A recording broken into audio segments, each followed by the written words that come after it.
Yeah, definitely formation they getting come out with. a more interesting draft than we normally see. And immediate smoke out coming from Infamous. We're going to go ahead and run through some of their players here. I guess I'll run through Enemy first since they are already out into the field with Flying Zebra taking that 4th spot Ricky around the This is a Roche strategy actually coming out from Infamous. It looks like they're going to head right in there. Level 1 Roche, I'm going to skip the player introductions because they changed Roche to not give as much experience, especially early like level 1. It just... I'm curious to see how much it'll probably get everybody up to level 2, which is some advantage, but it's nowhere near the advantage it was, and they are going to be seen out here. Yeah, Enemy were aware of this. They knew that this was coming, and they sent people out early to scout it. And I think what they're doing right now is smart. They're maybe wait until Roche is down and Infamous are committed before they go in. Yeah. Now here comes the arrow. It's going to hit a tree, actually. BSJ coming in with the illusion. We have a full-pitched battle breaking out here, and... you know what would be ironic? I kind of have a weird feeling about this, but maybe Infamous, all that they had left to play for in the last game was to play spoiler, and if they can't spoil anymore... Yeah, Infamous are going to be moved on here. Excel probably going to die, and he will be the first blood. Now Kotaro just right-clicking. BSJ using an ability here to try and get anything done. He does go down, but now Flying Zebra is going to cut out another kill. And already the action, 2-for-2 trade. No Roche grabbed yet. And we are definitely seeing... the outcomes of neither team really cares too much about this patch. Right? Like, there's no way this is run by either team in this way. And they're just going to come back and fight. They are just going to come back and fight already. Sovereign going in very deep is going to go ahead and time walk himself out. They don't want to give up this Roche. It's an honor thing. KBBQ, it's an honor thing. Yeah, they're going to get this Roche one way or another. They're going to get this Roche. They're going to come back and just keep going into this The Courier's just going to walk in with the salve. They're going to give up the Courier. No big deal. And look at Sovereign, he's still floating around here. The only hero who is actively staying away from the pit right now is BSJ, who's just free farming mid. As if the way as that Abaddon fell, but did you really need to see that kill? And it's still happening! And the Mirana's still contesting. There's going to be that salve that was so important that it was worth killing the Courier for. We're 6 kills in, 1 minute into this game. At this one time, even if Infamous get this, it's not an advantage, right? Like, they just do not care. It is all about the honor. All right. Aegis squarely on the Luna's shoulders. That gets everybody, up to level 2. So it gives them a small advantage over most of their opponents in terms of levels. But the BSJ in the mid lane is going to be level 4 by the time anybody gets here, probably. So I kind of suspected this, although I was hoping it wasn't true, but, you know, I gave this whole spiel about professionalism and trying. I feel like I said, Infamous, the last thing that they wanted to play for was to play spoiler, it feels like.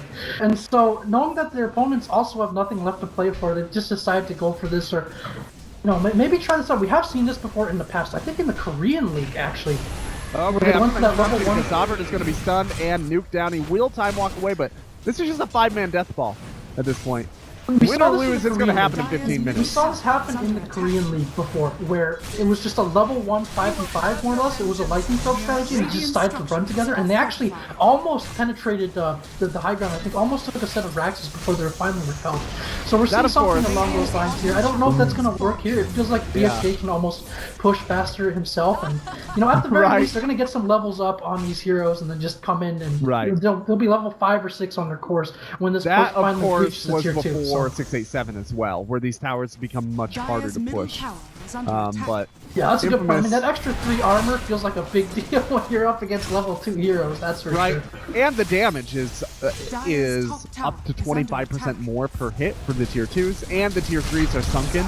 So you have to come onto the high ground, and you can get very easily repelled by just 2 heroes early in the game. You have an ice armor first Lich, knowing that this is happening to keep that tower up. So I suspect the first team wipe here, that Infamous experience, will be the end of this. And yeah, you know, just got done talking about that professionalism. This is the way we're gonna go. But you know what?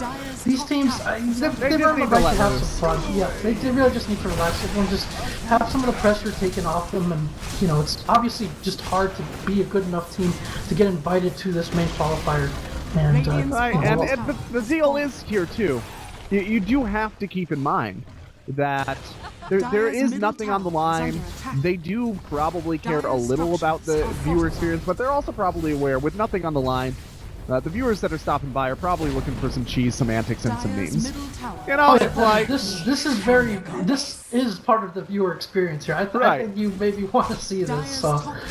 I do appreciate that Infamous came in with the intention to just ruin it for everybody else. Like, be as gatekeeper, be as a spoiler as they possibly could. But as soon as it's over, they're like, screw it. Death ball or nothing. Tu madre come hamburguesas en tu bañera. Moving forward.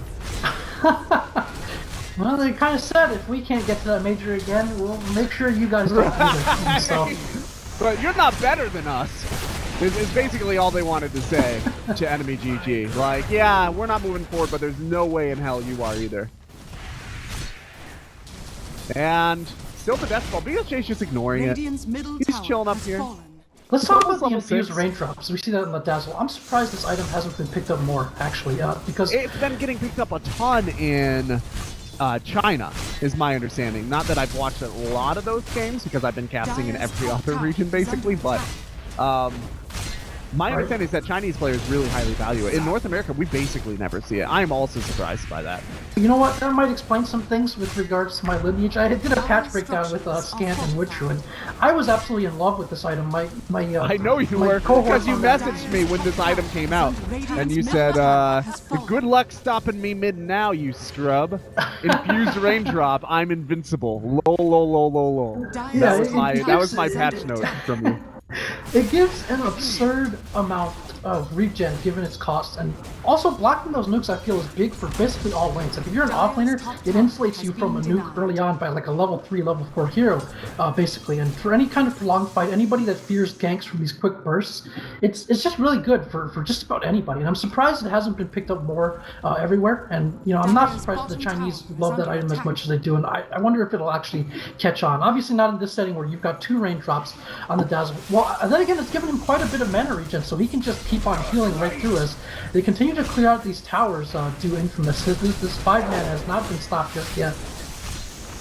Yeah, this is just going to continue to be death ball until it's high ground defense. And the question is, can Enemy get enough onto BSJ for... Oh, okay, we're going to see the reflection along with the Chronosphere, and immediately everybody from Infamous dies. This is Shakespeare, this is Faust, nobody gets away.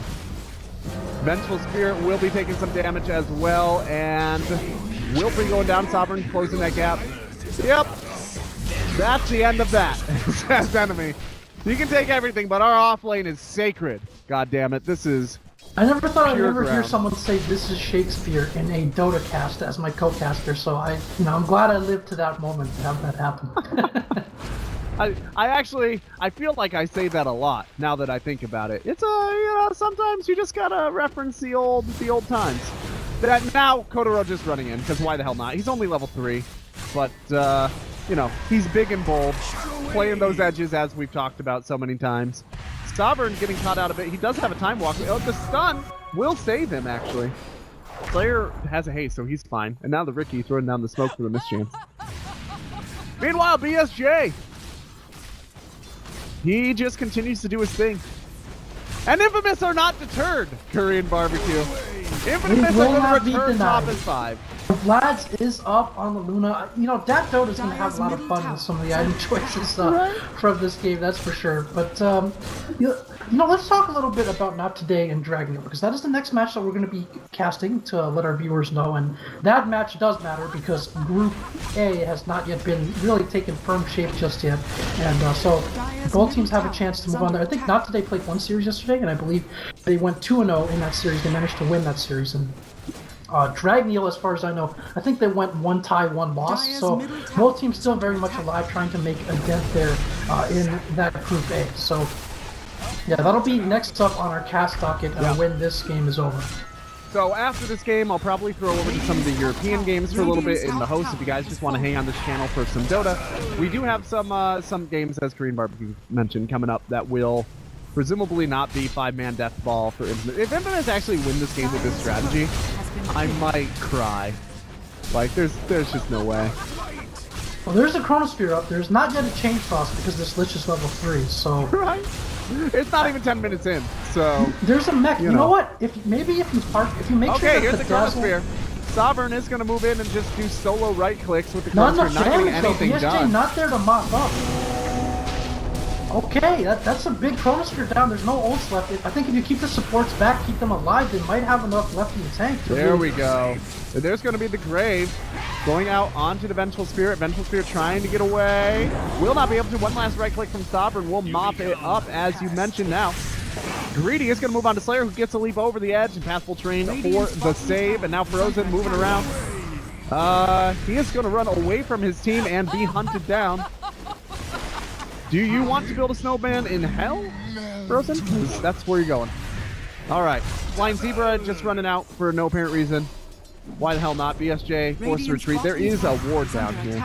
Sovereign also getting away. They tried to bring down that Terrorblade, which would have represented a significant amount of experience. They're going to come onto the high ground here. We thought that it was the end when they were pulsed at the tier 1, but apparently not. Just being proven wrong left and right here. Are we seeing the formation of a new meta here, Gorgon?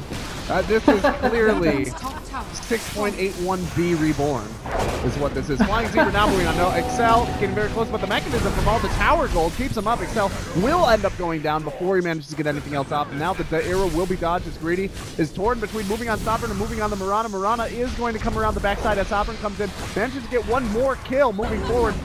BSJ is just out-leveling everybody. He's got level 7. He's a big, scary monster. Greedy going to be forced to teleport home and say, "See you later, Kataro. Adios." As Luna is going to be one sacrificial lamb, and Kataro not long for this world. Also goes down. Still no Rax falls, but Greedy teleports home, then uses his teleport ability to come back out and try to split down this bottom lane. Here's the big problem with this strategy, other than it's ridiculous and ineffective, is that Infamous already got all of the tower gold that they're likely to get on this map uncontested. But the big problem with that is, at this stage in the game, they can't actually get that many functional items with that, because they're still just going to get their early game items that are usually purchased with the intention of making pushes easier. If you get those items with power gold, who cares, right? Yeah, you get your mech arcanes, you got the drum and blight sewn up on the Abaddon, but you don't have the levels and ultimates, which actually does kind of matter for this team, actually. I mean, if they had that weave up, you know, in these big, like, just team fights, I think it would matter quite a bit. And, potentially the swap as well to save someone out of Chronosphere, and of course the Abaddon could be a better frontliner with his ultimate. So, no knowledge being purchased by them. You know what, Logan, I think they got tired of hearing you talk about how long it took to take the tier 2s, and they're just like, you know what, we're going to go and stack all these tier 2s before 10 minutes so that Gorgon guy stops talking about how invincible they are. Absolutely. This is just the biggest... They're going to go back to this top lane. Why not? There's no tower there to meet them. There's a Roche that they could take now, right? Like, they could do something. There is an outside objective that they could take. They have to play around this big Chronosphere. Lich still does not have Chain Frost just yet, so they have to watch out for this Chronosphere is going to be coming out here. Sovereign is looking for the opportunity. There it is. He grabs 3. BSJ sitting on the outside will immediately get a kill onto the Vengeful Sphere. No! The Grave save from the outside. Vengeful Sphere will be walking away, but there's going to be the Ricky coming and throwing down his ultimate as well.